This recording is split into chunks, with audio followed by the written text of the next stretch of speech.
So I hope you're now seeing the opening slides as Zero Carbon Home. Thank you to Green Builder Media for and Bruce's organization, the Zero Energy Project, for hosting this call, and Frankie doing an incredible job of spreading the word on what I think we all agree is an essential topic.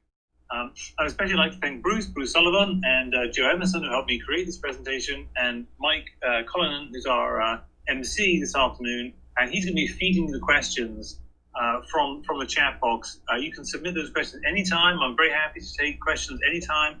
And at the end of the presentation, I will stay on as long as it takes to answer everyone's question, okay? So I don't have anything on the back end of this presentation. I'm just going to stay on and answer people's questions until we've got through them all. So I'll be speaking this afternoon, as Bruce said in his intro, about our own experience cutting our own home's carbon footprint to zero and making a 15% return on investment by doing so. That's right. You heard me correctly, everyone. You now get paid to cut your carbon footprint. This is a sea change from 10 years ago when, as Bruce mentioned, it cost you a lot of money to go zero. Well, now it's the opposite. Now you get paid to go zero. You make money. This, in my opinion, is disruptive. I'm a business guy. Disruption is sort of the language of business. It's the inflection point. I believe we're entering a new era here, and this is the point of no return. So welcome to the future, everyone. It's a zero carbon future. So this is what happened on our house. This is what we did with our house. The carbon footprint, first I'll talk in a moment about the energy bills.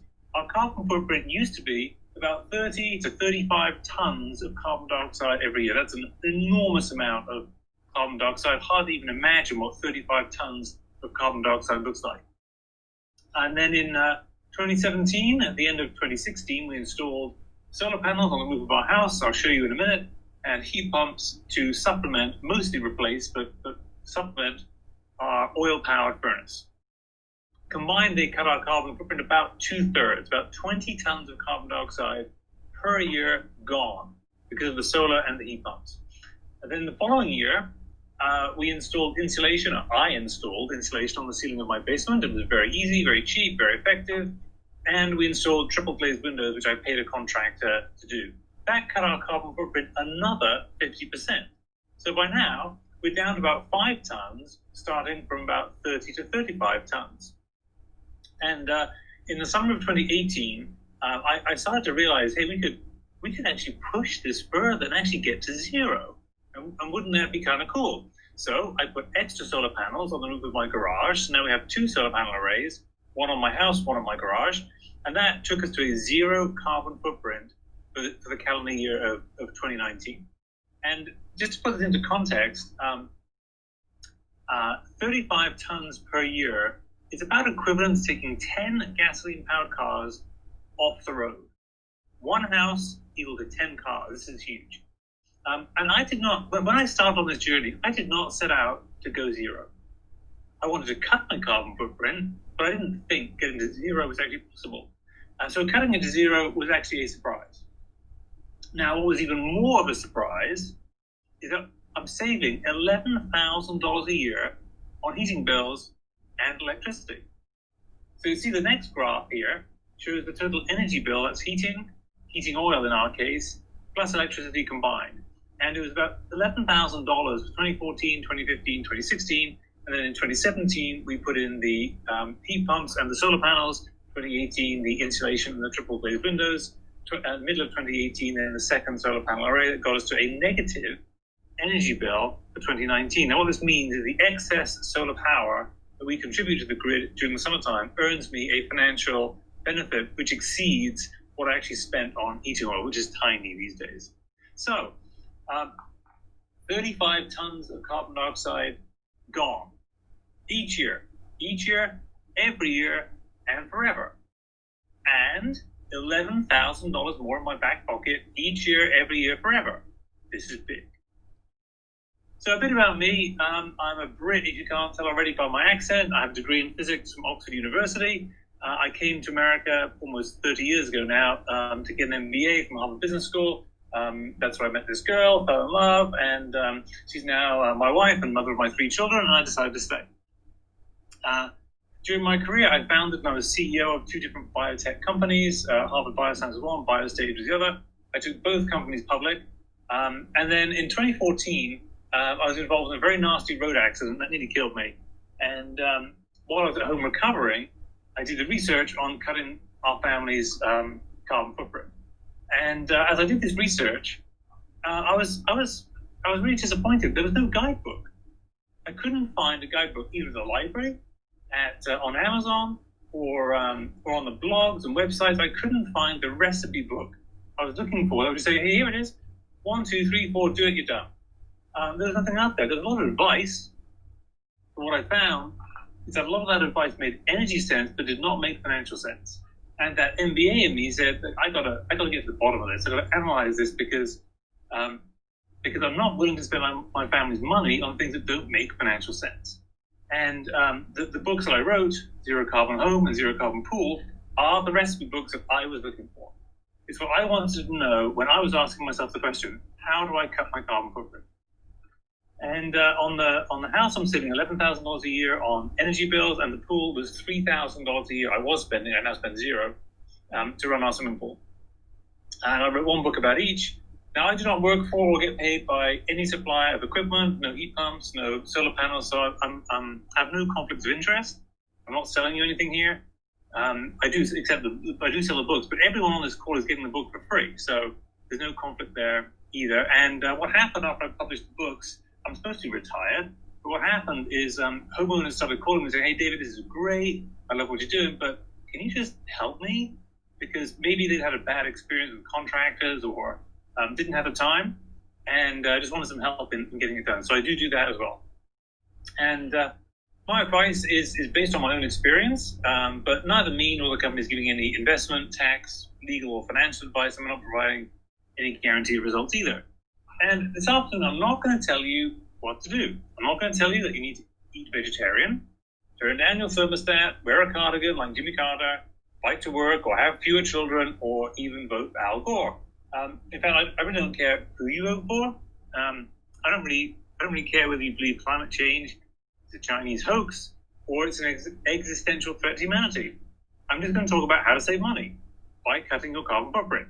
I think we can all agree on saving money. In fact, I'm not really going to tell you to do anything. I'm just going to show you what we've actually done on our own house.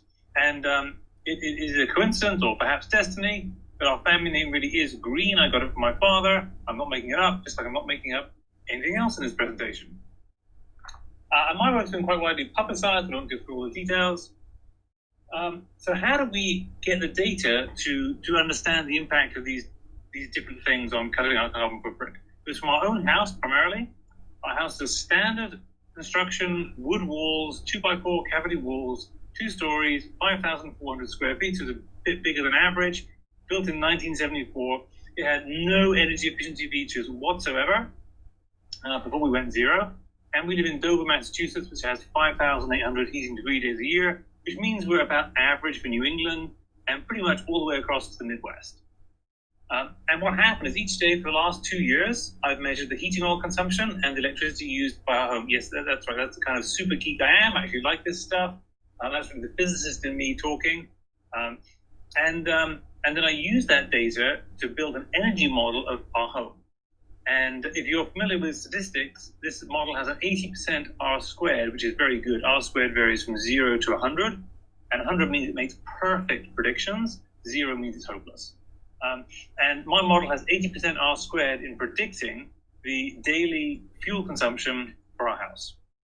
Now, on average, over a full year, it will predict the fuel bills within about 10% of what they actually were. So pretty good, and certainly good enough for me to be able to move to the next step, which is where the MBA in me took over and said, okay, I can now use this energy model to make cash flow projections and say, well, if I change the insulation in my attic, if I change the double-glazed to triple-glazed windows, how much am I going to save in terms of energy? I can translate that into money and then calculate net present value, internal rate of return, payback period, which is totally standard cash flow-based analysis. Every MBA knows how to do this. Even Harvard MBAs know how to do this.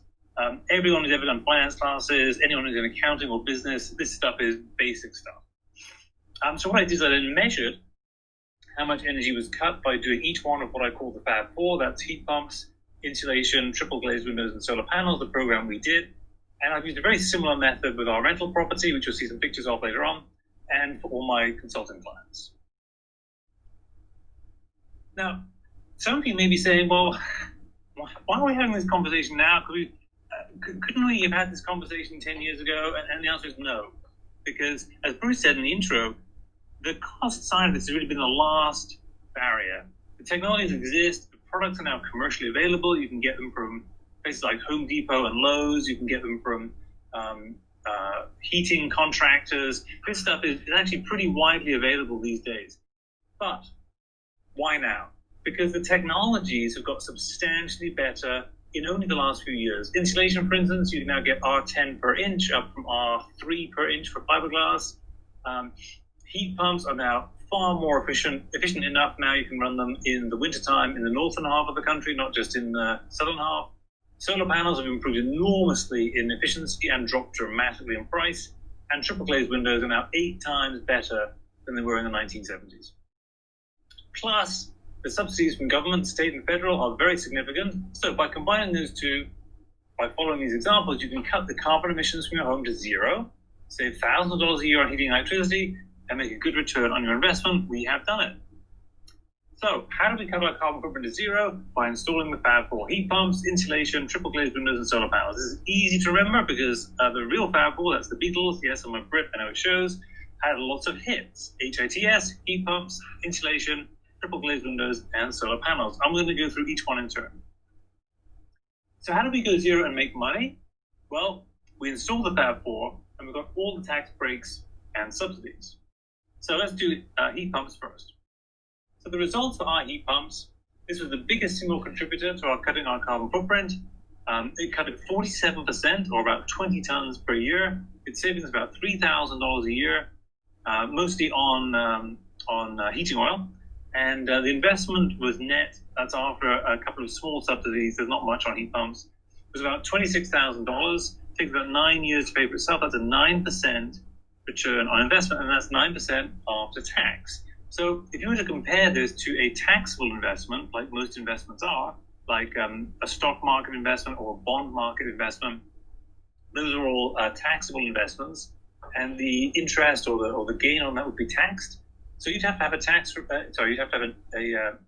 return on investment of something in the 12 to 18% range on a taxable investment to have the same after-tax investment as we are getting on heat pumps. Those are very good rates of return, and there's no investment manager fees, there's no volatility, and it's even indexed for inflation. Now, the heat pumps I'm talking about here are air-source heat pumps, not geothermal. We had a quote for geothermal on our house. It was $98,000. I could have done 4 houses with air-source heat pumps for the cost of doing 1 house with geothermal. Geothermal is one of those techniques that, despite being quite popular in the deep energy retrofit green building community, it does make energy sense. Unquestionably, it makes energy sense, but it does not make financial sense. Hey, David, I had a question for you from the audience. You just hit on a question from Marion about how much you had to invest to get those savings, but Tamar had a question about some of those subsidies you mentioned and incentives. The question was, what are some examples of government subsidies? There's a lot of state-funded capital available as grants in California for net zero energy retrofits and for construction for multifamily residential developments, but is there anything available for single-family residential, so that would be less than 4 units, for net zero energy retrofit or construction? So the short answer is yes. In fact, there's quite a lot. And the second answer is yes, and it varies a lot depending on where you are. It varies a lot state by state, because a lot of these incentives are at the state level. California and Massachusetts have very generous incentives. Other states, particularly in the middle of the country and the South, tend to have less incentives. So it does depend on where you are. And then even within the state, it often depends on which utility company serves your area. For instance, in Massachusetts, it depends on whether you have Eversource as your electricity supplier or whether you have National Grid. And the subsidies are different depending on the the source. But in general, there are federal, let's just start with the federal, because everyone gets that. The federal tax credits for solar panels, as you probably know, is 26%. It's also 26% on geothermal. And then most states have some kind of incentive for renewable energy. In Massachusetts, the incentives are very substantial for solar panels. They're rather small, actually, for heat pumps. There is free financing, literally 0% interest financing available for heat pumps and for triple-glazed windows. And there is low interest financing available for solar panels. Now, not every state has these low financing rates, but there is also Freddie Mac and Fannie Mae mortgages that are cheaper if they are being used for energy efficient upgrades. And those, of course, are national. So there's an awful lot of subsidies out there. If you really want to know, and I think everyone does want to know what it is in my place, I would go to a website called DSIREUSA.org, Desire, which is an acronym for Database of State Incentives for Renewable Energy. And there is literally a list of every state, all the federal programs, all the way from net metering to direct subsidies for insulation. So that's the best place to go. I'll be talking mostly about our experience, which will be about the Massachusetts subsidies and the federal subsidies. Does that answer your question, Tamara? I think it probably did, and I'm going to make sure to put a link to that website, which David's exactly right. That is a wonderful resource for people. I'll put that in the chat box so that everybody has an access to that. Great, perfect, thanks. Let me carry on. If I didn't answer your question tomorrow, make sure you come back later on and ask for clarification on anything else. Okay, so here are our heat pumps, and if you're saying to yourself, wow, this looks a lot more like my air conditioning units, you are 100% correct. They do look exactly like air conditioning units, and they function just like air conditioning units. They cool my house in the summertime, just like an AC unit does. But in the wintertime, the circuit is reversed, and they heat the house in the wintertime as well. Now, when they are heating, they heat with 4 times or 400% of the efficiency of a furnace or a boiler. This is a huge gain in heating efficiency compared to burning a fossil fuel. When they cool like an AC unit, they cool at the same efficiency as an AC unit, but when they heat, that's the magic. That's when they get 4 times efficiency of heating. So let me just explain how this works, because this is counterintuitive to a lot of people. People say they're unfamiliar with heat pumps. Well, it's actually not true. Everyone is very familiar with heat pumps because your refrigerator is a heat pump. The refrigerator works by moving heat, or removing heat if you like, from inside the refrigerator and pumping it to the outside. So it transfers heat from the inside, making the inside colder, making your milk colder, and moving it to the outside so your kitchen gets warmer. So if you put your hand down the back of your refrigerator, it's warm. And I can remember my mother, when I was a kid, starting trays of seedlings in the spring by putting them up on top of the refrigerator because that's where it was warmest in the kitchen. Now, imagine that refrigerator on a larger scale, and you have an air conditioning unit. It transfers heat or pumps heat, moves heat out of the house to the outside. So if you were to put your hand over the top of an air conditioning unit or a heat pump in the summertime, when it's acting in air conditioning mode, it's hot over the top. The exhaust air from a heat pump or air conditioning unit is something like 110 degrees over the air conditioning unit in the summertime, and the air temperature may be 80 degrees. So the air is a lot hotter. That's because it has all the heat in it that was inside your house that has now been removed, just like the fridge removed the heat from your milk and moved it to the outside of the kitchen. Now, imagine reversing that circuit in wintertime, where you're now taking the heat from the outside air and pumping it inside the house, making the house warmer. And if you're following this, you'll realize you make the outside air colder. Now, a lot of people find this counterintuitive, and it is counterintuitive because it's cold out in the wintertime. So how can the air have heat in it? Well, it does. A physicist will tell you it has heat in it at any temperature above absolute zero, which is minus 460 degrees Fahrenheit. That's a lot colder than even a Minnesota winter or a North Dakota winter or a Massachusetts winter. So even in these northern climates, you can use a heat pump to move heat from the outside air into your house, warming your house up, but it must cool down the outside air still further. And I'll show you how this happens. Here's a picture of me holding an infrared thermometer. And on the left picture there, you can see me measuring the temperature on the inlet side of our heat pumps. and you can see it's 4.7 degrees Fahrenheit. There's snow on the ground. It's very cold. I'm wearing ski gloves. It's a very cold winter day. On the right-hand side, you can see me measuring the temperature over the top of the heat pump, the exhaust side of the heat pump. It's minus 19.6 degrees Fahrenheit. It's unbelievably cold. It's over 25 degrees colder on the outlet side than the inlet side, even though it's a very cold day. It's 4.7 degrees outside. So this is showing you that the heat pump is cooling down the outside air. Even though it's cold, it's cooling down even further, and that heat is being taken from the air and pushed inside my house, making my house warmer in the wintertime.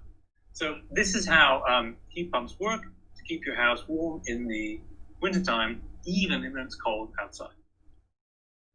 What I just showed you is something called a ducted heat pump system that is on our home. We have ductwork already that was for our prior heating system.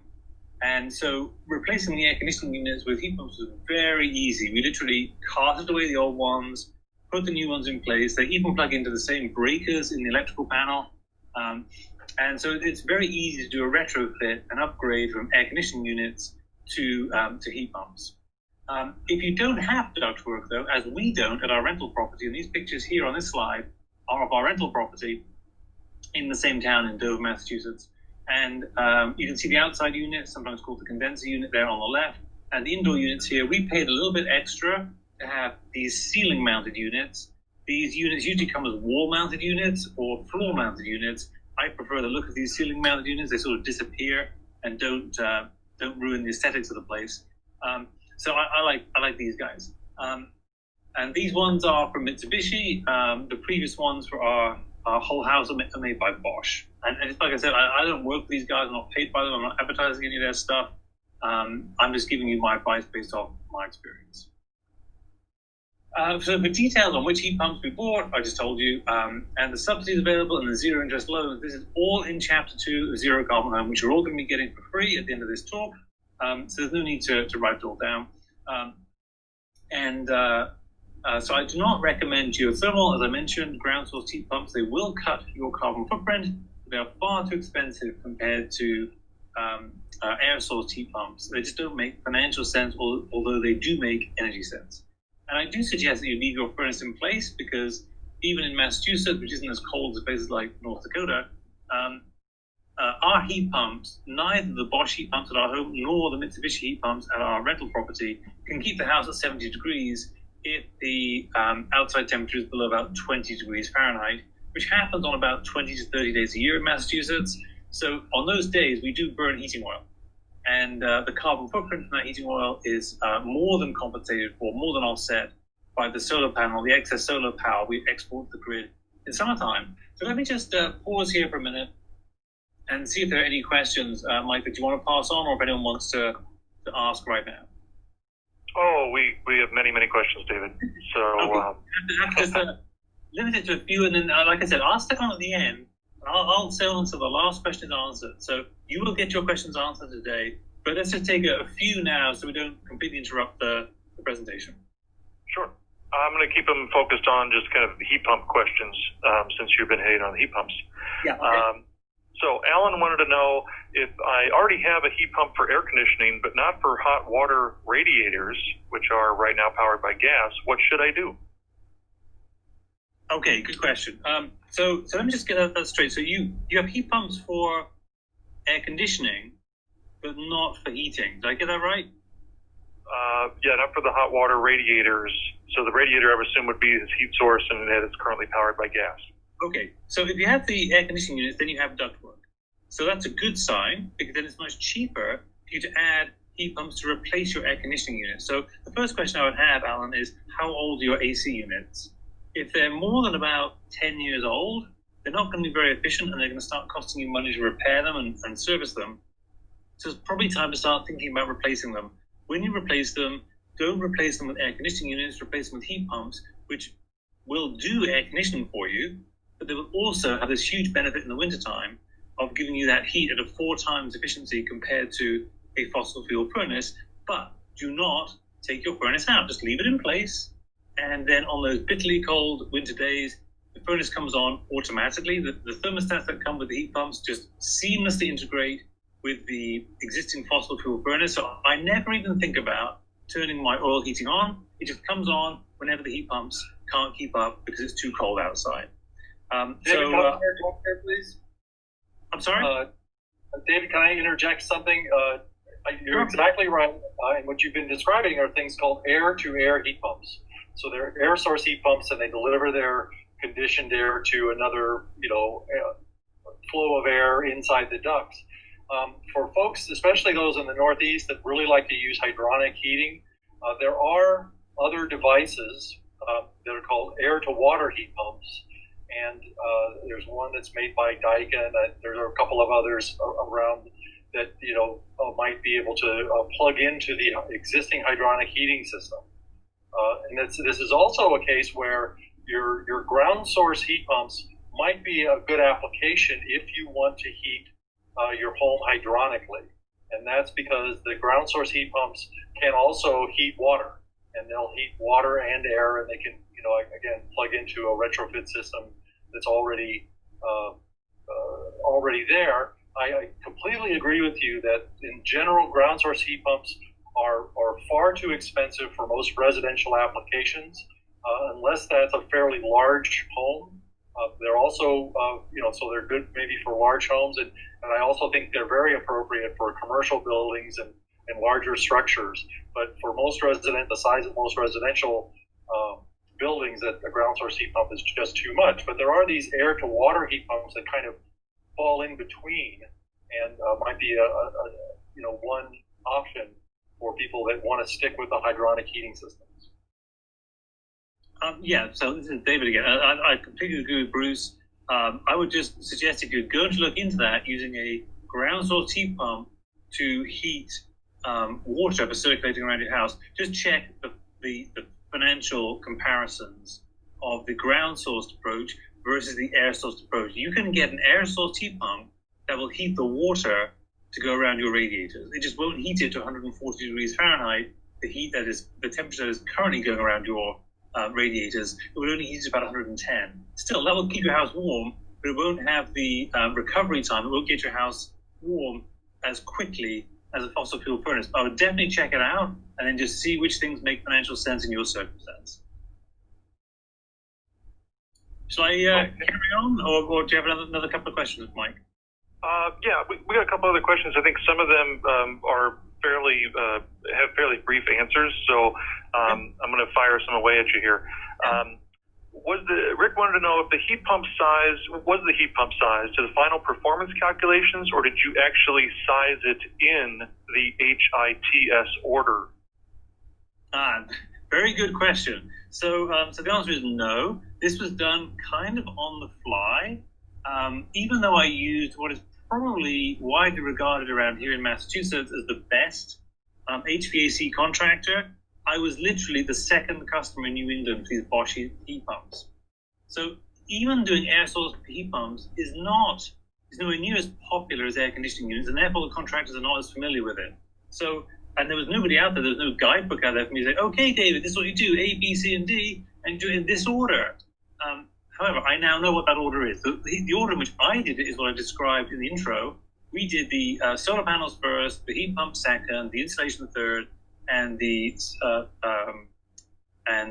triple-glazed windows fourth, and then we did extra solar panels at the end. That is not the right way to do it. The right way to do it, to maximize the return on investment, is to start with insulation, get that done first. That's cheap and it's fast, and it will cut your carbon footprint and your heating bills a lot. Then do the triple glazed windows. I'll come on to this in more detail in a minute because there are a lot of questions about that. So then do the triple glazed windows, which will cut your heating bills even further. Then size the heat pumps correctly to that new heating load. Because I essentially sized my heating pumps to the old heating load, which means they're oversized. My new heating load, which is much lower, given I've got much better insulation and much better triple glazed windows today. And then the final thing you do is when your new heating load is established, you now know what the new electrical load is, because now you're heating with heat pumps. Then you size your solar panel array to meet that load.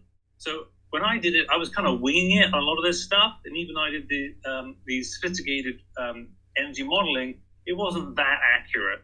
And so I think in hindsight, we probably oversized the heat pumps a little bit. We did not oversize the solar panel array. And in fact, I ended up buying a second solar panel array over my garage. But if I were to do it again, I would do insulation first, triple-glazed windows second, heat pumps third, and then solar panels fourth. Okay. Edmund wanted to know, earlier you referenced 4X, and he wanted to know, does 4X apply to a gas furnace? Yes, it does. So a gas furnace can, at maximum, be 100% efficient. That means it converts 100% of the chemical energy in methane, gas, to heating your house. Now, they never are 100% efficient, but natural gas furnaces get very good efficiency these days, 90 to 95%. However, it can never get to 100%. A air source heat pump and a ground source heat pump can get to 400%. And this is what you'll read on the manufacturer's efficiency labels. They'll say it's a 4.0 COP, or coefficient of performance. In my experience, the COP is actually more like 3.0. On a year-round average, real-world situation where you're using it mostly in the wintertime, not in the summertime, the average COP is more like 3.0. And that's what I use in my projections, in my model. I don't assume it's 4.0, but it is 300% of the efficiency of even the best natural gas furnace. Most oil furnaces are more like 75, 80% efficient, in which case you're talking about 5 times the efficiency of an oil furnace. Okay. We have a question from Margaret. She wanted to know, do you have to locate the heat pump, when you're talking about cold climates now, do you have to locate the heat pump on the south side to get more heat? I did not do that. In fact, those heat pumps you saw are actually on the north side of the property. That wasn't deliberate. That was a totally aesthetic decision. That was just like, where are they going to be most out of the way and least visible from the garden? Because even though I think they're great units, they're not beautiful. So we wanted them out of the way. So they're on the north side. On our rental property, they're on both the north and the south side. I guess it would be beneficial to have them on the south side in the wintertime, but I think the effect would be very small. Because most of the air going into it is going to be at the same temperature on the south side as the north side. So I don't think it really makes any difference. No material difference would be my guess. But Margaret, I've never actually done it. But that would be my guess. It would make no difference which side of the house you put them on. Okay. Let's take one more question, David, and then we'll move on to the next section. And for the audience's sake, as David has mentioned, we are going to get to every single question. What we're going to do is we're going to take some questions, at the end of every one of his sections. We are going to take questions also at the end. Questions, David, are pouring in. We've got at least 35 in the queue, probably more. So we are going to get to all these. But let's do to one right now, and then we'll move on to the I in your acronym. Okay. Wade wanted to know, are there small heat pump units that don't take up much room? He's thinking of using it for an internal air handler because he's got a very small yard where most heat pump units would be too obtrusive. I like that question, Wade, because I think you're really thinking ahead there. I don't know of any, Wade. It's a really good question because I know that, for instance, in a car, almost all cars these days have air conditioning units. These are small units. They run off 12-volt DC power. That could be ideal for what you're saying. And I think small caliber, small scale heat pump / air conditioning units could be really effective for these sort of situations where you just want to heat a room. Maybe it's a bathroom and you can't get the ductwork as far as the bathroom, or there's no radiator there, or you're stuck with a old-fashioned, kickboard electric heater, which is very expensive. So I think there's a real opportunity for a small heat pump air conditioner unit, but unfortunately, Wade, I don't know of any that are on the market yet. Actually, I think there are some heat pump units that are designed for commercial buildings that exist inside the building. So they actually circulate outside air through their coils and then blow that colder air back outside. They're not real common in residential buildings, and they're also not terribly efficient.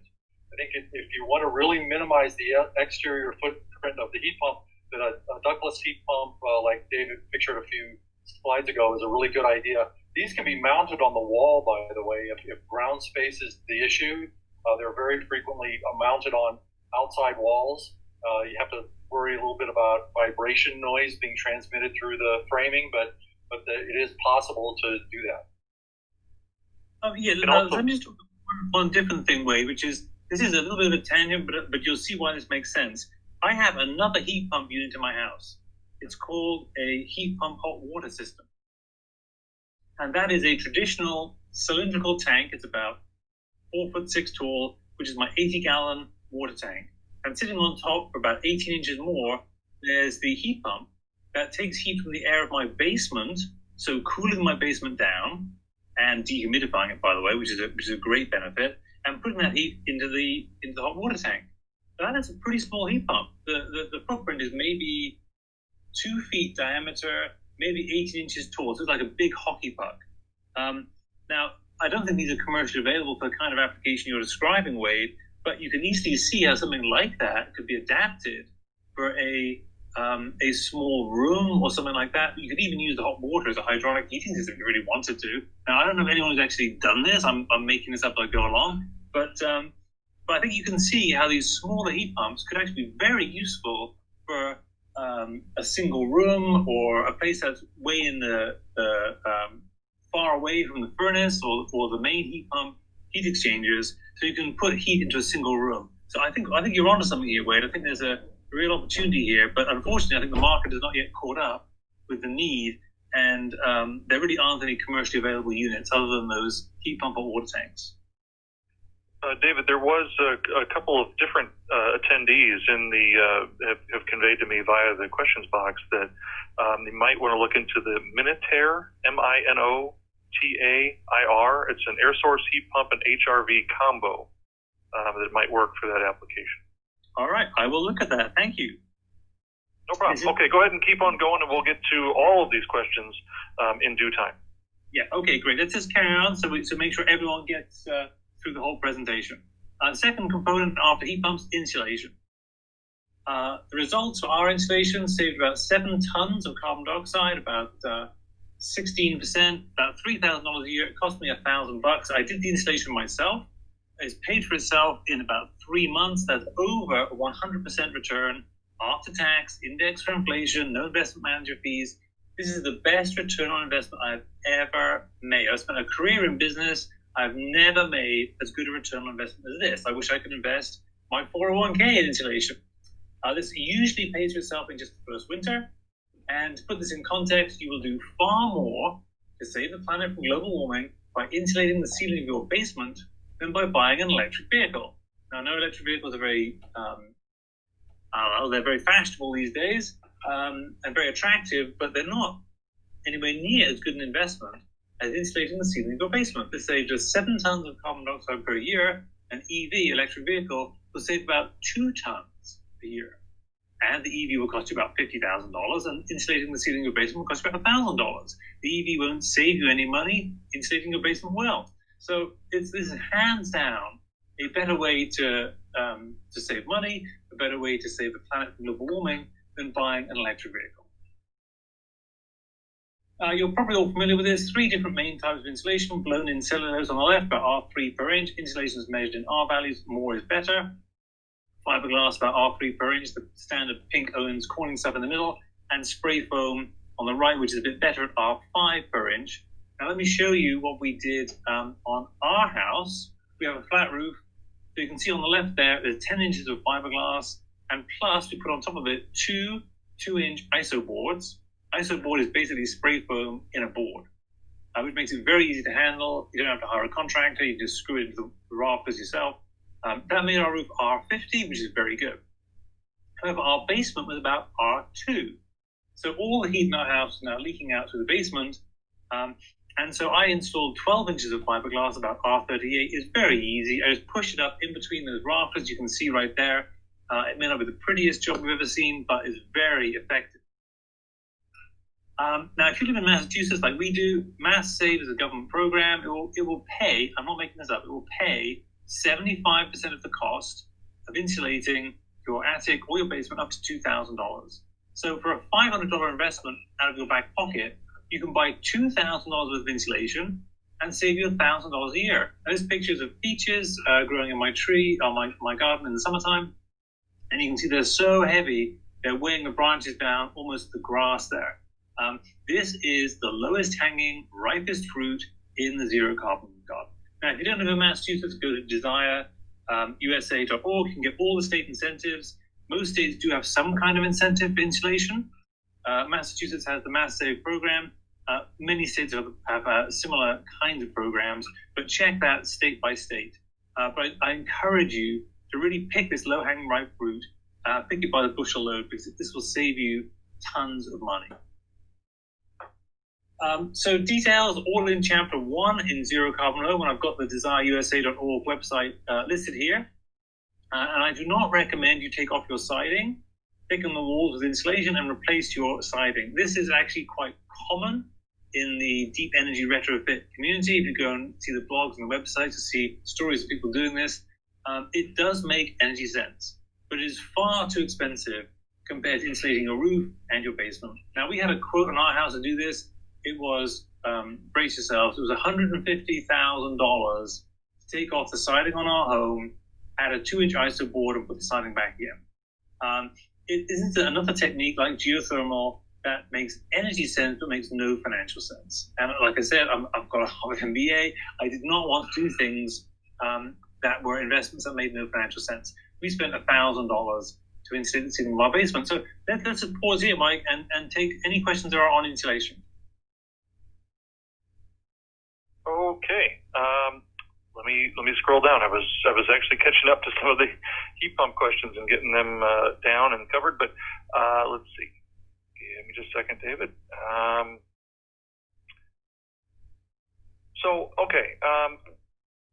Sajad had a question about, is there a huge difference in energy saving between double and triple glazing? The answer is yes, and I've got a whole chapter on that. That's the next chapter. T in HITS, it's the Triple section. I will get to that, but the short answer is yes. There's a big difference, both in terms of energy footprint and financially. Okay, great. Yep, and I forgot about that section coming up. Sorry about that. Let me scroll down a little bit more to see if, okay. Robert had a comment about air sealing has an even better return than insulation. He feels that insulation shouldn't be added until air sealing is done. And then that is kind of not necessarily along the same lines, but Todd also had a question about what about air sealing. So can you talk about that a little bit? Yeah. So I actually agree with you guys. If you've got drafts that are big enough you can feel it, you should seal it. If you can feel it, you should seal it. That's the way I think about drafts. And I did that on my home first. I didn't have a lot of drafts in my home. It was mostly just under the front door and the back door and things like that. My windows were in, they weren't in great shape, but I covered up most of the problems. The problem was actually so big we had to replace the windows entirely. You'll see in a minute. But yes, I think air sealing, if you can feel it, you should seal it. So I definitely agree you should do that first. It costs you almost nothing. You go to Home Depot or Lowe's or any other hardware store, and it costs you, $1 a foot for weather stripping, and the stuff is extremely effective. And that is the place to start. In my house, there wasn't much to do, so it had a minor effect on our overall program. So I don't mention it as one of the top 4 because it didn't have a big effect on our home. But yes, you're absolutely right. If you can feel it, you should seal it. Oku had a question about if you ever got a quote for blown-in cellulose insulation into your wall cavities.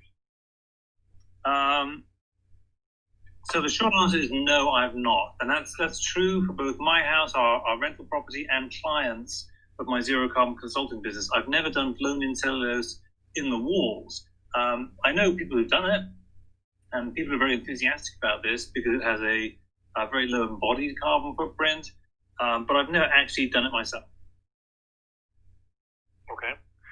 We actually had a question for Bruce, and I don't know, maybe this is just a misidentification of the 2 presenters, but Ken was asking, he missed how he installed the ISO foam on under the flat roof. Could that be explained again? Yeah, so it was on top, Ken. It wasn't underneath. So I've got 2x10 joists that make up the roof. The cavities between those 2x10 joists were filled with the 16-inch on-center Owens Corning pink fiberglass.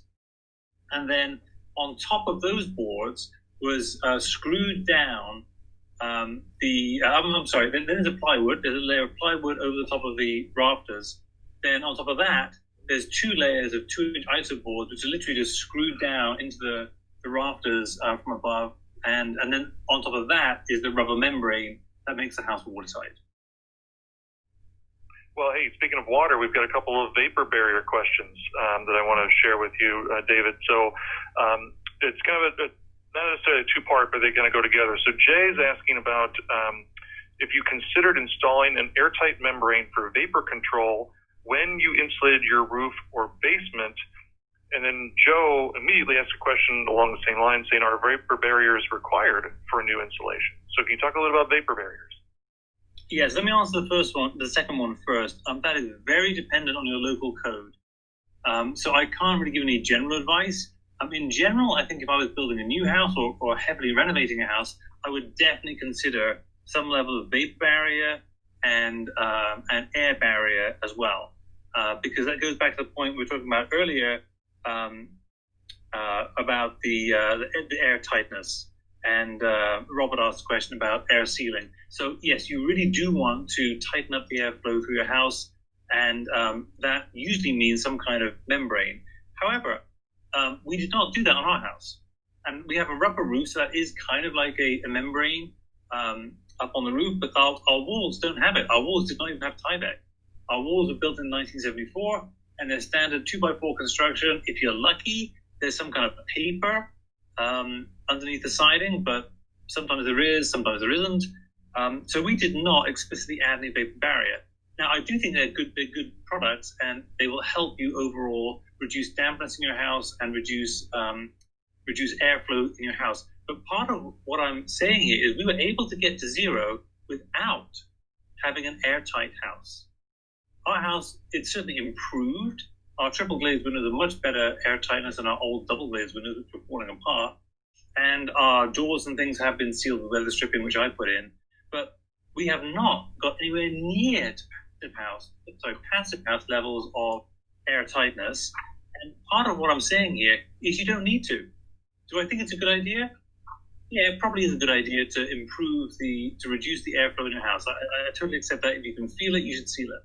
But you do not need to get to passive house levels of air tightness, extremely low air exchange rates, in order to get to a zero carbon footprint and zero bill. We did it without the air barriers, but I'm not saying they're a bad idea. I think in general they are good ideas. Okay, I want to hit on one more question, kind of a double question, and then I think we might be able to move on to the next section. But again, we'll get to all the questions, and David, we're up to at least 60 now in the queue. Okay. But I'll go with Robert's question and follow it up with Ken's question. So Robert's question was, did you do a before and after blower door test? And Ken asked, hey, what about airflow testing? So can you talk a little about testing? Yeah, sure. So I did not.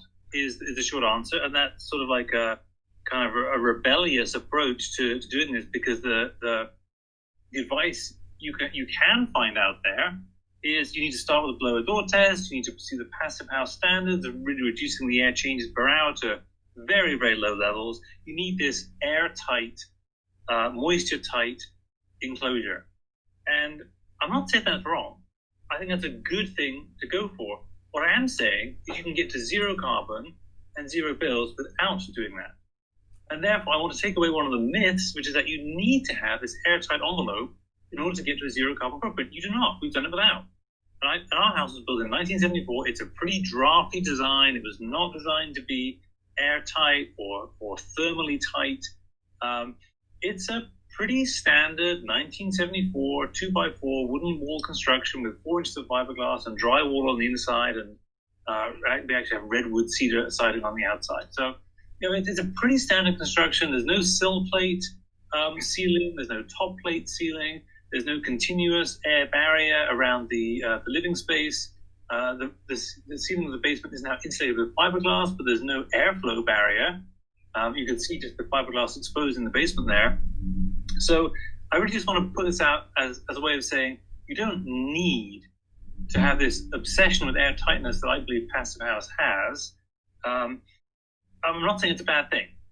Definitely improve the building envelope if you can, but don't use that as a way of saying, hey, I can't get to a zero carbon footprint because you can, even if you don't have that kind of airtight envelope that some people think you have to have.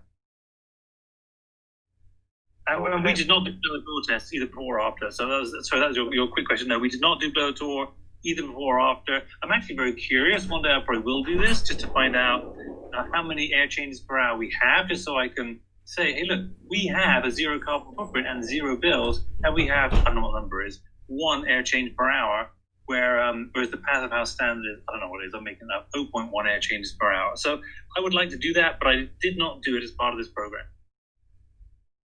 All right. Let's go ahead and carry on, and I'll keep the tabulation on all the questions that are coming in, and we'll get to them all. Great, thanks. All right, let's keep going. So the third component is the triple-glazed windows. So I'm going to start to address the question that arose just before about windows. So for triple-glazed windows, this cut us our footprint about 2 tons, about 5%. Saved us about $1,000 a year. The net investment was about $5,000. So it pays for itself in about 5 years. That's a 19% after-tax return on investment. Now, what I mean here is the additional cost of buying triple-glazed windows above and beyond the cost of buying double-glazed windows. Now, the reason for that is because our windows were falling apart. I'll show you in a minute. There was 1-inch air gaps between the window and the frame, which I had covered up with duct tape. That's my early approach to air sealing. And if your windows are like ours were, falling apart, they're rotting or they're leaking, then it's better to replace them with triple-glazed windows, which cost a few percent more, but not very much more than double-glazed windows. And it will cost you exactly the same amount of money to install a triple-glazed window as it does to install a double-glazed window. And since the cost of installing it is often as much as the cost of buying it, that half that cost of the program of replacing your windows is exactly the same cost. Triple-glazed costs exactly the same to install as double-glazed. The windows themselves do cost a bit more to buy, but it's only a few percent. It's well worth it. That additional cost for us was about $4,500, and it saved us the additional savings above the savings on double-glazed windows is about $1,000 a year. So if you're going to replace your windows anyway, because they're rotting or falling apart like ours were, it's better to replace them with triple-glazed than replace them with double-glazed. If, however, your windows are in perfectly good shape and you don't want to replace them, then you're better off doing something called these fit from the inside windows, which I'll show you in just a minute. So let's start with just getting on the same page about what a triple-glazed window is and what it isn't. A single pane of glass, a single sheet of glass is a single-glazed window. This blocks the wind and it blocks the rain, but it really has no insulating value at all. Glass is not a very good insulator.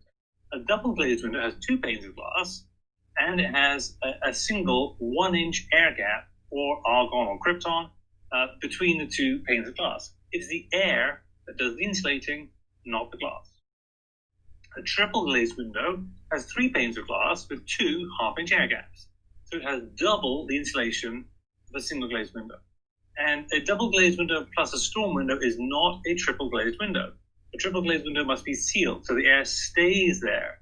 A storm window does protect the window from the sun and the rain, but it does not seal the air, and the air can leak behind that storm window, and that loses all of its insulating value. You've probably heard of low E, or low emissivity, which I will not even try to explain. It's not worth it.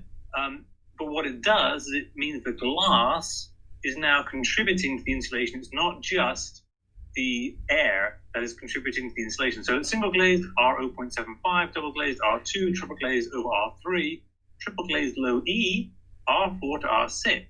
You can almost double the insulating value of your window by adding low E coatings to the windows. So here's pictures of me modeling what triple-glazed windows actually do. So me on the left wearing a t-shirt. That's like a single-glazed window. It blocks the wind, but does not allow any insulation.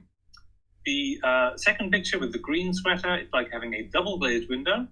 I've got 1 layer of air trapped against my body, keeping me warm. In the next picture with the blue sweater on, I've got 2 layers now. It's like a triple-glazed window. 1 layer with the green sweater, 1 layer with the blue sweater. 2 layers of air trapping the warmth against my body. If I now wrap myself in one of those shiny foil emergency space blankets, that's like a low E coating because it's reflecting the infrared light or the heat back to my body, keeping me warm. So a low-E triple-glazed window is like me on the left. I've got a t-shirt, 2 sweaters, and a shiny foil space blanket. Now, if you have single-glazed windows, and we had some, it's a bit like going outside in the middle of winter in a t-shirt. That would be crazy. You would never do that. But having single-glazed windows is the same thing. It's equally crazy. So how does a triple-glazed window work? Well, here's a picture of one. The outside is on the left, the inside is on the right. The sun is coming from the outside, and the visible light goes straight through the window, keeping your house nice and light and bright. You can see everything on the inside.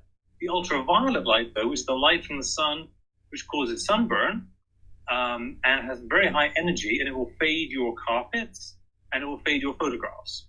So you really want to keep that ultraviolet light out of the house, and if you have a coating, like a low E 180 coating on the outside, it's like a selective mirror, and it reflects the ultraviolet light, but not the visible light. So that keeps your house, keeps the heat out of your house and stops your carpets from fading. On the inside, imagine it's now wintertime, you're standing in the middle of your room, your body's at 98 degrees Fahrenheit, your room is at 70 degrees Fahrenheit, you are emitting heat. You're emitting infrared light, that is heat, and it's escaping out your windows, taking your heating and your dollars with it. Unless you have a low E I-89 coating, which reflects the infrared light back. That means that the infrared light is no longer escaping with your heating, it's staying on the inside, keeping you much warmer in wintertime. So that's how a triple-glazed window works. These are our old double-glazed windows. On the left, you can see the windows, the seal is broken, it's misted up on the inside, you can't clean that stuff off, and you can't even see the garden out of that window, it's so bad. On the right, you can see where I had sealed the windows with duct tape, because there's a 1-inch gap between that moving panel and frame. So this is why we had to replace our windows, and why I looked at the decision to replace them with triple glazed rather than double glazed, because we had to replace them anyway. These are our new triple glazed windows. I hope you agree with me. They look much better than the old ones. And let's just remember, these are our homes we're talking about. It's not just about the energy bills and the carbon footprint. We care how they look, we care how they feel, we care how they live.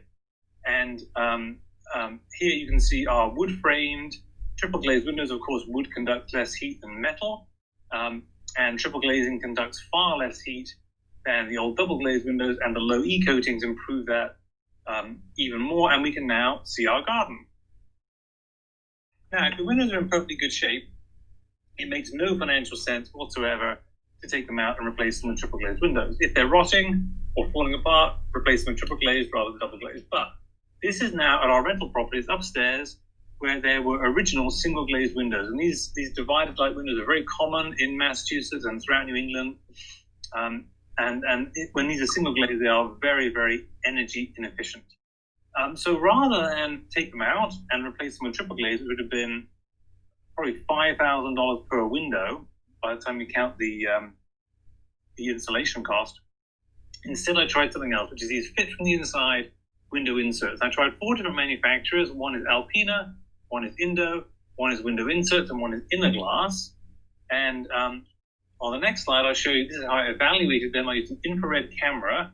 Infrared light is heat, and infrared cameras can measure the heat and the temperature coming from different surfaces. In these pictures, purple is cold and yellow is warm. And on the left, you can see the control, which means the window that did not have the window insert, which I used as a control for this experiment. You can see the window's surface temperature is about 40 degrees Fahrenheit. The Alpina one is about 56, Indo 54, window inserts 51. And then on the far right, you can see the Inner Glass one. Inner Glass is not surprisingly made of glass. And I bought the low E glass, whereas the other 3 are not available with low E because they're plastic. Alpina, Indo, and window inserts are all either polycarbonate or acrylic plastic, which is very clear, but it's not as rigid as glass. So the single pane window is about 40 degrees, I mentioned. If you were sitting in front of that, you'd be freezing cold. Your feet would feel like they're in an ice bucket. If you're sitting in front of the 50, 55 degree windows, you're going to be cold, but maybe your exposed skin will be okay, but your feet will probably be pretty cold. If you're sitting next to a 63 degree Fahrenheit window, you're going to be okay. If the room's at 70 degrees and the window's at 63, you won't have cold feet sitting next to this window, and your exposed skin will be fine. All these windows greatly block the drafts. They almost eliminate them. And they all reduce the noise substantially. So draft proofing is something you want. These are great. And reducing the noise comes as a sort of a free benefit. And these things work even on things like stained glass windows in houses of worship and historical properties where it would be impossible to actually replace the windows anyway. These are great for those circumstances. So being that sort of energy geek and the financial nerd, I decided to run this through the energy model and the financial model. And because I knew the R value, which I'd calculated from those temperature measurements, I know from my energy model how much 1 unit of R value saves per year. It's about $21 for these 10 square foot windows. So I know the savings per year. I know what the price is. Now, I only bought one each of these windows. And so I paid a lot for the delivery compared to the cost of the window. So I did the calculations without the delivery price, because if you ordered 10 windows, the delivery price wouldn't change that much, and per unit it would drop to almost nothing. So I think the better way to look at it is on the right-hand side with the payback in years on the insert price without delivery. It's about 5 years, other than the Indo, which is not particularly good value for money because it's fairly expensive, and the R value is fairly low. But the other ones are, they pay for themselves in about 4 or 5 years. Within them, the Alpina and the window inserts are both plastic panels, whereas the inner glass one is low E glass. And my preference among these is the inner glass one. It has the highest R value. It's very reasonably priced. I think it looks better because it's glass rather than plastic. And should you have to break the window in an emergency, you can easily break the glass. Whereas the polycarbonate plastic is the same plastic used in riot shields for the police. So it's extremely difficult to break. And there's no thick rubber gasket around the inner glass one. It has spring-loaded edges, which makes it a bit tricky to get in place, but it's worth it because it looks much better once you get it there.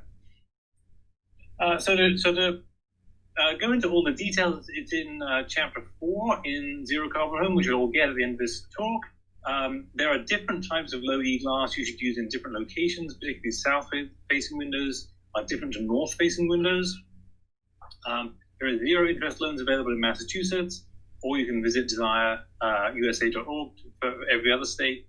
And I do not recommend the stretchy film stuff you can buy at any hardware store and stick on with double-sided sticky tape and stretch out with a hairdryer. The stuff does work. I mean, I've used this myself. It does work. It eliminates the draft, and it cuts down on the heat being lost. It insulates very well, but the stuff takes the paint off the windows when you remove it. And that's actually the best case scenario. The worst case scenario is what happened with me, where you don't even remove the paint. What happens is the glue remains on the window even as the tape is pulled away. This is a yellow sticky strip on my windows now, which I can't get off. And I'm now getting a nice collection of ants and flies and mosquitoes and things that crawl across the sticky stuff and get stuck. So let's just pause here and collect some questions on triple-glazed windows. Okay. So I have to apologize, David. I may have missed this when you were talking, trying to organize all the questions that are coming in. But Sayad had a question about what kind of gas did you use among the panes of glass, and why? And so let's start with that one. Yeah. Okay. Good. So there's 3 types of gas you can get. You can get regular air. And when I say regular air, it's air, but it's dried out, so you can't get condensation on the inside. It's just dry air. Air is a very good insulator. However, there are 2 other choices. There's argon gas and krypton gas. I know these things sound very exciting, but they're actually, argon and krypton are about the 2 most boring elements in the universe because they react with nothing. They're inert gases. And argon is more insulating than air. So you get a small increase in the R value of your window by having it filled with argon. And we did use the argon windows. That you pay a bit extra for it. I did not do the financial calculations on how much extra do I save versus how much extra do I spend. I just spent the money for the argon. However, the krypton, which is even denser than argon gas and hence even better insulating, is quite a bit more expensive. It has a very small incremental value increase in the R value. So I just based off sort of gut feel, I didn't go with the krypton windows. but I did not actually do the calculations for the argon windows over the air windows, but I did buy argon windows. Okay. We had another question about from Stuart. If one buys a low E window, will the coatings always be different, or do they have like a special name, and do they have to be put on the walls in all directions? Yeah, it's a very, very insightful question. So I wish that the window manufacturers would be a little clearer about what types of low E coatings they offer. They are the marketing for these, I think, is very, very poor. They tend to emphasize the technical specifications of the coating, and they don't tell you basic things like, this is the best window for a north-facing window, or this is the best glass for a north-facing window. This is the best glass for a south-facing window with shade in the summertime. Well, this is the best for a south-facing window with sun in the summertime. And the answers to those are different. Now, I have answered those questions, and they're all in the book. So I would suggest you go there. And I actually forget, what exactly is your question? I hope it's in this area, but is it specifically about low E? What was it specifically about low E? Let me see if I still got it up here. I don't think I have it up anymore, but it was, I don't remember it now, David. I'm sorry. I apologize. If I didn't answer your question, come back at the end and ask it again, or put it back in the chat box. Yes. But I do have a question about materials. Oku wanted to know if you have any recommendations as to the materials, like wood or vinyl, steel, aluminum, fiberglass, as far as the windows go. Yes. So this is a longer conversation, Oku. Some of this is in the book, but let me just give you sort of my view on the overview. I like wood in windows because it looks good, and wood is actually a pretty good insulator, so you sort of benefit twice there, as opposed to metal. All metals are very good conductors of heat and will conduct the heat out of your house, as our old aluminium frame windows did. In fact, they were so good at conducting the heat out of the house that we had frost on our windows in the wintertime. Not just condensation, we had frost, ice on our windows in the wintertime because they were metal. So I definitely think wood is a better option. However, wood is expensive for windows, and wood rots. So I would recommend always getting it clad in aluminium on the outside. This will cost a bit more, but it means you'll never have to paint your windows again. And painting windows is expensive if you hire someone, or it's a pain to do it yourself, and it's very time consuming. So it's in my opinion, it's much better value for money to get an aluminium clad, exterior clad window, and then have the wood on the inside. Now, if you're on a budget here, you don't want to be spending your budget on expensive woods like the vertical grain Douglas fir, which we used in those windows I showed you in my living room, or oak, or mahogany, something like that. That will double or triple the price of your window. In fact, the biggest contributor to the price of a window is not whether it's double glazed or single glazed, but whether it's oak or another type of hardwood compared to pine. So the better solution, in my opinion, and we did this on our rental property, is you bought fairly inexpensive pine-framed, aluminium-clad on the outside, triple-glazed windows, and we stained them to match the oak. The original windows there have oak frames and oak trim around the outside. We replaced the windows with these pine-framed, aluminium-clad, triple-glazed windows, and we just stained them to match the oak, and they look terrific. And that saved us probably $1,000 a window. I mean, the cost of the wood is by far the biggest component to buying high-performance windows. So that's my suggestion on which way to go. I've never bought vinyl windows. I don't recommend steel windows. They will just leak the heat out of the house. I think vinyl windows probably can be quite effective. I do think vinyl, like all plastics, does decompose in the sun. There's really nothing you can do about that, and that's why I do like aluminium cladding on the outside. I think that's a much better long-term solution than vinyl. But I understand, not everyone can afford to have those kind of fancy windows, and in which case I think the vinyl frame windows in Triple-Glazed are very good options. We have a couple questions that are kind of similar in nature, so I'll ask them kind of at the same time because I think you'll be able to address them both. So Nancy's got a question about European tilt/turn style windows. She wants to know if they're a worthwhile investment, while Steve is asking if the payback that you're talking about would be similar if you were using interior window inserts with double pane, double hung windows. So can you speak to a little bit about some of alternative window setups and how that might compare to yours and the ROI? Yes, let me take those bits in pieces. So Nancy's question about the sort of European style tilt windows, I've never installed those, Nancy, but the windows we installed, the triple-glazed windows at our own home, and some of the ones at our rental property are casement windows. So they open like a door. They're hinged on the left or right-hand side, and the window opens. That is a more European style of window compared to the single-hung or double-hung windows that are more common here.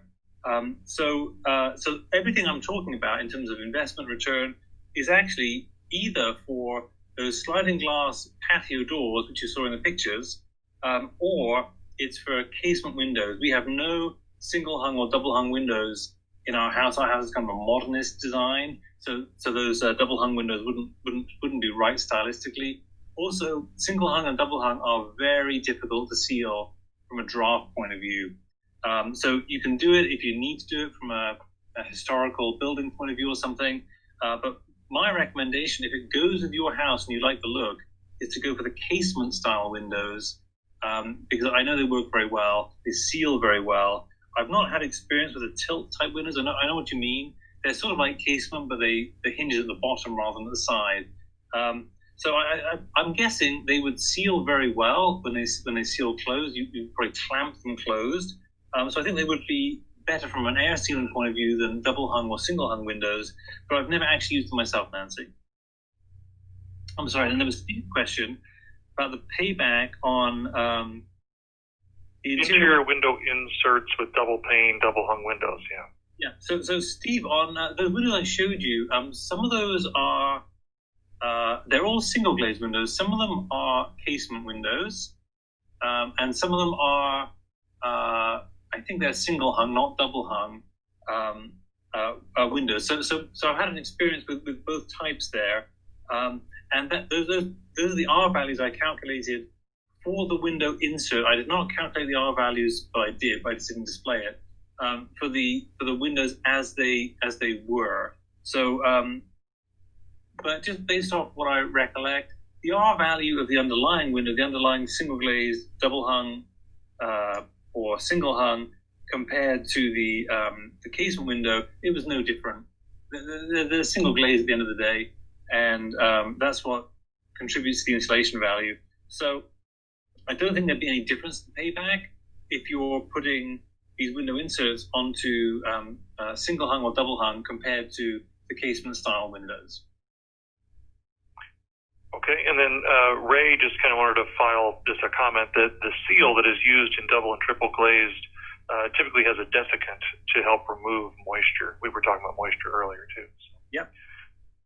Yeah, I think that's right, and it is necessary. You really want that air to be dry between the panes because otherwise you'll get condensation. And furthermore, Ray wanted to just share that there are also composite window materials that can also be painted or come in pre-painted colors as well. I did want to pass along one more question, and then we can get on to the S in your acronym. It comes from Peter. He wanted to know, does it make sense to add the inner glass if I have new double glazed windows? So the short answer is probably. A new double glazed window, you're probably talking about R2.5, maybe R3 if it's got some low E coatings on it. When I added the inner glass, I added R1.9. So you'd be taking your windows from R3 to almost R5. Well, that's a big improvement. That's like going from a low E double glazed to a low E triple glazed window. And the cost is about $200 for a 10 square foot window, a 2.5 foot by 4 foot window. So I think you find that would be very good value for money, and in my opinion, the inner glass windows actually look good as well because they are glass, and they're pretty easy to fit. So I would suggest, Peter, you just call Inner Glass, find them on the web, and just try one and see. I mean, for $200, you can't really go wrong. and just try one and see how it looks, how it feels, what you like about it, and then go from there. Okay, let's go ahead and get to that S acronym, and we will get to the litany of questions that we're getting after that. Okay, great. So let's carry on. So heat pumps, insulation, triple-glazed windows, solar panels. That's the hits, the Fab Four, the Beatles. Okay, so the solar panels, this is the second biggest contributor to our carbon footprint reduction, about 14 tons, almost a third, 32% cut in carbon footprint. Save over $5,000 a year. We have a lot of solar panels. I'll explain this in a minute. We have both on our roof of our house and our garage. The net investment of $42,000 after the federal and state subsidies, which are generous in Massachusetts. It takes about 7 years to pay for itself, and the return on investment, or IRR, is about 13% again after tax, so equivalent to a 20-odd% pre-tax return, depending on your tax rate, which I think is a very good return on investment, certainly much better than anything I can get in the stock market. Now, some people have looked at solar in the past and said, I'm not doing that because it takes 6, 7, 8 years to pay for itself, and I'm moving in 2, 3, 4 years. It doesn't make any sense. Well, the Department of Energy estimates your house value would increase by $20 for every dollar in savings on your utility bills. This is a very rigorous academic study of Census Bureau data on 49,000 homes across the U.S., and they did a very sophisticated, statistically rigorous analysis. And no matter which way they cut it, it was always the same answer. It's a $20 increase in the house price or a $1 decrease in the energy bill. So for solar panels, this is a very straightforward calculation. You know what you're spending on electricity. You know what you're going to produce from your solar panels. It's a very straightforward calculation. And that is an increase in your house price, which, of course, you can realize as a return on your investment the next year. The next day. You don't have to wait the payback period to get your return on investment. Now, this increase, $111,000 for our house, that's more than double our net investment in solar panels, and it's more than we invested in all of the Fab Four combined, which is about $75,000. So this house price increase, which is very real, would pay for it all, and therefore you do not have to say anymore, I can't do this because I'm planning on moving in just a few years. This, I think, is one of the huge breakthroughs. You not only get paid to cut your carbon footprint on the savings on the energy bills, but it increases your house price too. So very quickly, how solar panels work. Light comes from the sun on the left-hand side, hits the solar panels, some very fancy quantum mechanics happens, which is completely irrelevant to you. And out the other side pours electricity. The electricity comes out as DC, or direct current electricity, which is the same electricity used in a battery and in your car. But it's completely different to AC power, which is what powers everything in your house. So an inverter converts the DC to the AC, and then it's fed into your meter. And when you install solar panels, your utility company will come and replace your old meter, which was a one-way meter that read the power coming from the street into your house, and will replace it with a net meter, which goes both ways. So it will record the electricity you've used from the grid net of, or after subtracting, the AC power you produced from your solar panels. And then the power is fed to your house to power your appliances and your lights and things like that. So this is what our solar power looks like over the course of a year. And despite the very clear day-to-day variation in solar power generation based on how sunny it is, of course, I don't even show you the day-to-night variation where there's no generation at night, and there's lots of generation during the day. You can see the seasonal variation from wintertime to summertime. Despite all of that, you will never be without power. You'll never be without lights because of that net meter connection. You are still connected to the grid, and whenever your solar panels are not producing electricity, then you'll be drawing power from the grid. When your solar panels are producing more electricity than you can use, you're exporting power to the grid. So despite this day-to-day, day-to-night, seasonal variation in sunlight, you will always have electricity. That's because of net metering. So you'll always have the light, the heat, and that really important stuff like Netflix and Wi-Fi and a place to charge your smartphone. And net metering is the law in just about every place in the United States. So here is our net meter. This was replaced. This meter replaced our old one-way meter on the first day that our panels were switched on. So you could be forgiven for thinking that we've generated 99,999 kilowatt hours of electricity, but we have not. There's the net meter. Remember, it goes up when we use electricity from the grid, and it goes down when we export electricity to the grid. So we're actually a mini power station on the grid, which I think is pretty cool. This meter was installed at 0,0000. And like a car's odometer, net meters do not show negative numbers, they spin backwards. So this is the first kilowatt hour we produced as that power station on the grid. So this 99,999 is actually -1. It's the first power we exported to the grid. So financially, this is our first array. This is December 2016. The gross cost was $76,000. The federal tax credit back then was 30%. It's now 26%. The mass tax credit was $1,000. And then Massachusetts has a special solar panel subsidy scheme called SREC, or it had, past tense. There's now a new scheme, which I'll describe in just a minute. Most states have some kind of subsidy like this. The most generous ones are on the east and the west coasts. But most states have some kind of subsidy for solar panels. That was about $29,000 is the present value of that SREC income. That gave me a net cost of $23,000. So you can see the net cost is about 1/3 of the gross cost. This leaves me with a cost per kilowatt hour of electricity generated over the 25-year life of the panels, which is guaranteed by the panel manufacturers, at about 7 cents per kilowatt hour. ES is Eversource, that's our local utility company, currently selling us power at 24 cents per kilowatt hour. So this is a huge reduction in my electricity cost. Now, Eversource is one of the most expensive utilities in the United States, only beaten by utilities in Hawaii.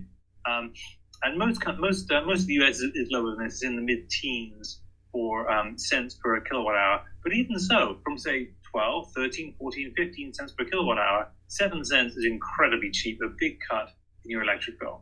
The net present value, or the total profit I make on this investment, is about $23,000, a lot of money.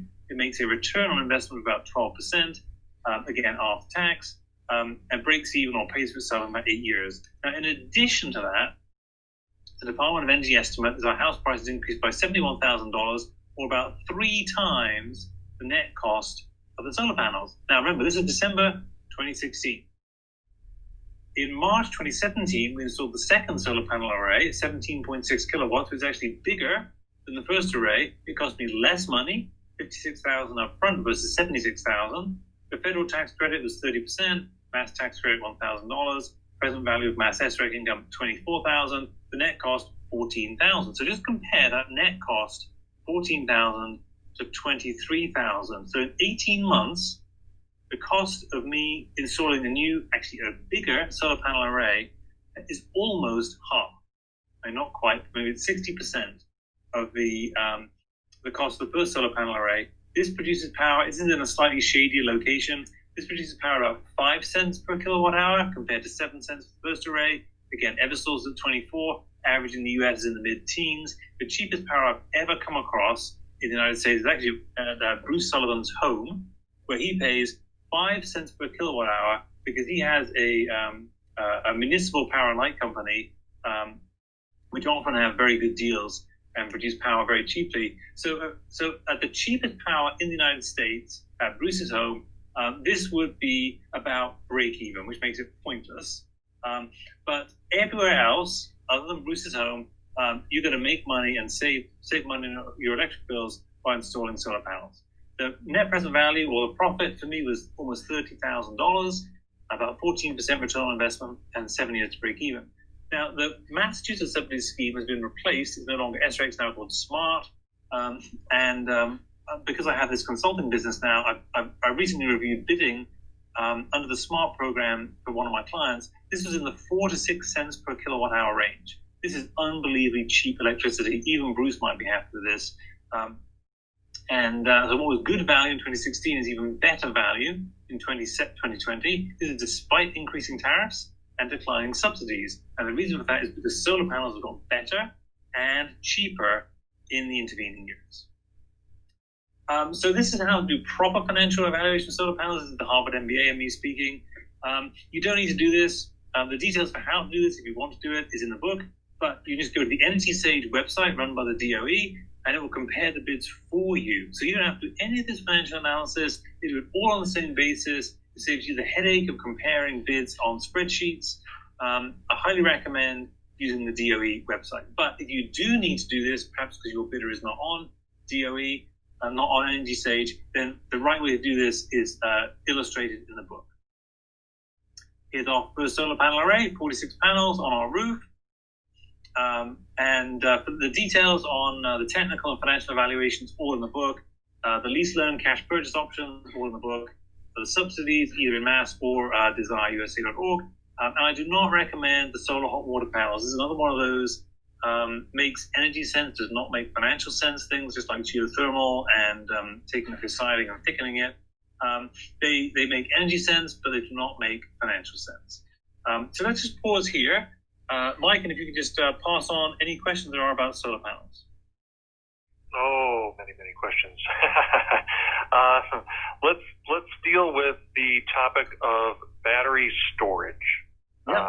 There have been a couple questions that come in about that. So just if you could share your thoughts on storage, and I'll kind of look through the questions, and it probably crosses off a couple of them for sure. Okay, so let's separate battery storage into two totally separate areas. The first one is something called time of day metering, and the second one I'll just call backup diesel generator, because time of day metering means you have a time of the day, usually night, when your electricity is cheaper, and a time of the day, usually middle of the afternoon, when your electricity is more expensive. And so having a battery means you can store power, store energy at night at cheaper rates and sell it back to the grid at higher prices in the future. We do not have time of day metering in Massachusetts, so I'm not very familiar with it. But clearly, if there's a big enough difference between those two prices, you can make money. It's basically an arbitrage by buying it cheap and selling it expensive. But I've never done it, so I don't really have any experience I can help you with on that. The second use of a battery is a backup diesel generator, except it's not diesel. So if you have a backup generator today, as we do, ours is powered by propane, because in Massachusetts, we just get power outages all the time because storms bring down trees on the power lines. So most people around us, we live in a fairly rural area. It's a suburb of Boston, but it's kind of fairly leafy. So almost everyone around us has a backup generator because power outages are just so common. And I do think a battery backup system is a very good alternative to a diesel or propane-powered power generator. So I have a propane generator that they're not that expensive. They're maybe like $2,000 to buy a generator. But if you want it to be there when you need it in the middle of wintertime, you've got to have it serviced every year. And it costs me about $500 a year to get my generator serviced to make sure it's actually there when I need it. Well, if you count, let's say $3,000 up front for the generator plus $500 a year for 10 years, that's $5,000. That's $8,000 I'm spending on the backup generator. Well, $8,000 will buy you a Tesla Powerwall. They're about $7,000 and plus a couple of thousand to install it. And the Tesla Powerwall has no moving parts, does not need to be serviced, and I'm not aware of any experiences of failures of these batteries in the field. So a battery backup is becoming a cost-effective option compared to a diesel or propane-powered generator. Now, if you're in Massachusetts, the new smart subsidy scheme, which replaced the SREC subsidy scheme, actually has an additional subsidy built in for having a battery. So in Massachusetts, you can now get a battery subsidized by the state, and that brings the cost down to about the same or even below that of a diesel generator. Right, David. I think that's true in a lot of places now where some of the utility incentives are starting to cover batteries. And there is, I think, a third condition that does make the battery, the solar plus battery system, quite a good deal. And I think you alluded to it originally, and that is that if you are on time of use rates or depending on the utility's interconnection requirements, it may really cut into the economic value of the solar panels. So, for example, if you're on a net metering system like you are and I am here in Oregon, then we essentially get full retail value for every kilowatt hour that we generate in excess of what we use at any given moment. But there are different utility connection requirements around the country, and some of them are not nearly as generous as that. And so this is a good reason to check with your utility right off the bat to find out what their offering is in terms of interconnection, because that will essentially help guide you to the system that makes the greatest advantage of those connection requirements.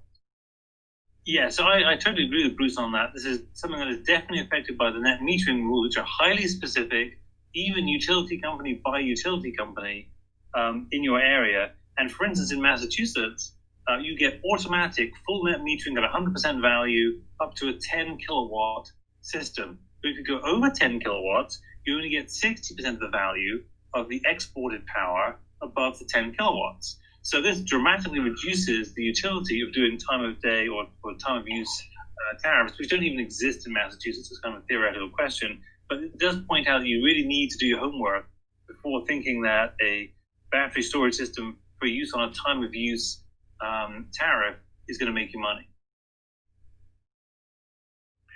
So a couple things that you hit on in your answer that people have also been asking about. So let's start with this.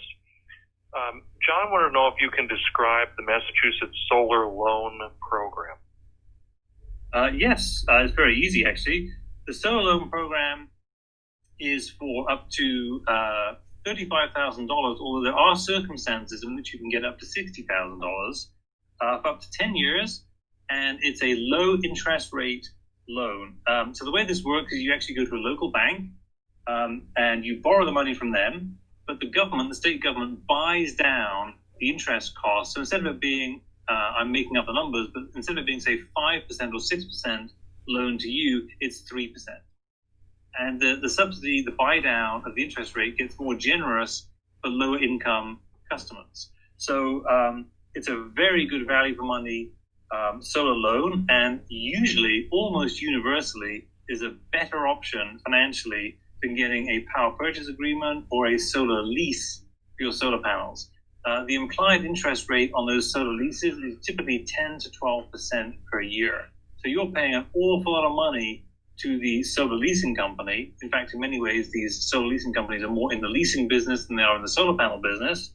And so these solar loans, the Massachusetts solar loan, is extremely good value for money and much better value for money than those solar lease obligations or power purchase agreements. That's in Massachusetts. For everywhere else, you have to go to desireusa.org and see what it is in your state. Also had a question from Amani, wanting to know, is off-grid net metering feasible? That this person would rather use power from the battery at night when we use less than use the grid. So they'd rather use the battery at night than use the grid. But is off-grid net metering feasible? Yeah, this is the Zero Carbon 101 class. I think, Armani, you're in the 301 class. So being both off-grid and net metering is kind of a contradiction. You can't be both at the same time. But I get where you're going. If you want to be off-grid, you cannot use net metering because net metering requires a connection to the grid with that net meter that passes the power backwards and forwards. Nevertheless, I sort of get what you're getting at. Can you use your battery to power your house overnight? So can you essentially detach from the grid at night? And I think the answer is yes, but it's manual. I mean, you can probably pay an electrician to get some kind of timer to throw the switch and disconnect you from the grid. I've never seen it done. I'm sure it can be done. But I sort of have to ask the question, if you've got in Massachusetts, less than 10 kW system, why do you even care? Because you're going to get full net metering credit, plus you're going to get the state subsidy, the SREC subsidy, or the smart subsidy. So why do you even want to be off-grid at night? I don't think it makes economic sense. Although if you're in a different state, in a different location, it may make economic sense. But certainly in Massachusetts, it would not make economic sense to flick the switch and have your battery power your home at night, because you'd just be losing out on the SRECs and losing out on the net metering credits. I think this is another application where your location makes a lot of difference, and the utility situation makes a lot of difference too. So there is a situation that many people are starting to look at, and it's kind of what, for lack of a better term, let's call it grid-aware solar systems. And I think that most of you understand that the cost of producing power, bringing power to your home varies with every hour of the day. And so there's a peak demand usually in the late afternoon and early evening, and that the demand at nighttime is much lower than that. So what some utilities are doing, and obviously the value of solar to a utility depends on the time of day that it is delivered. That's why time of use rates were developed, because the power that they have to provide at the peak time of day is much more expensive than it is later in the day. So using a solar array and a battery allows you to essentially ride the duck curve, to ride this daily cost curve, and benefit not only yourself but also the utility. And it works something like this. If you have a fairly small solar array and a battery system, you could charge that battery throughout the day and then use the battery during that peak period of time to cover the most expensive power of the day. But then you could use the grid power at night to recharge the battery, or the following day you can use your solar panels to then recharge the battery too. This is happening now in Arizona and Florida and some other high solar states, where utilities are actually giving customers a special price if they can guarantee that they will not use power during the peak period of the day.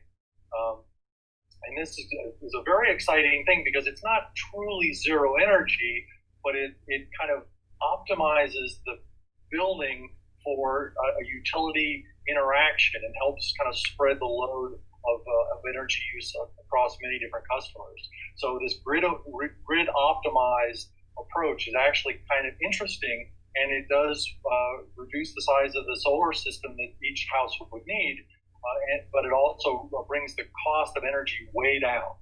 So it's a cool idea. Yeah, Bruce, there's actually a similar scheme. It achieves a similar end, but does exactly the opposite of what you just said in Massachusetts, where the utility company will pay you a cash amount, like $1,000 a year, to have access to your battery during those afternoons when the electricity peak comes. So it's almost the opposite of what you just described, but it has the same purpose of reducing the load on the grid during peak periods. Right. Sometimes that's referred to as a virtual power plant. Yeah. It exists in Massachusetts now. There's a subsidy for it. You will get paid. It's about $1,000 a year for committing your battery to the utilities program, and they can essentially commandeer your battery on sunny afternoons on afternoons when the electricity demand peaks, and they will deplete your battery rather than switch on a power station. Okay, so one of the move on. Keep going. No, keep going, Bruce. I was sorry about that. Oh no, I was just this is getting a little bit off the topic, but I think it's interesting that they're going to be using your battery, and of course, lithium-ion batteries have a limited number of cycles of charging and discharging, so they're essentially consuming battery cycles, and I suppose that's why they're giving you $1,000 a year. Are they also paying for the electricity they take? I'm not sure of all the details, but you're asking the right questions, because I have not done this.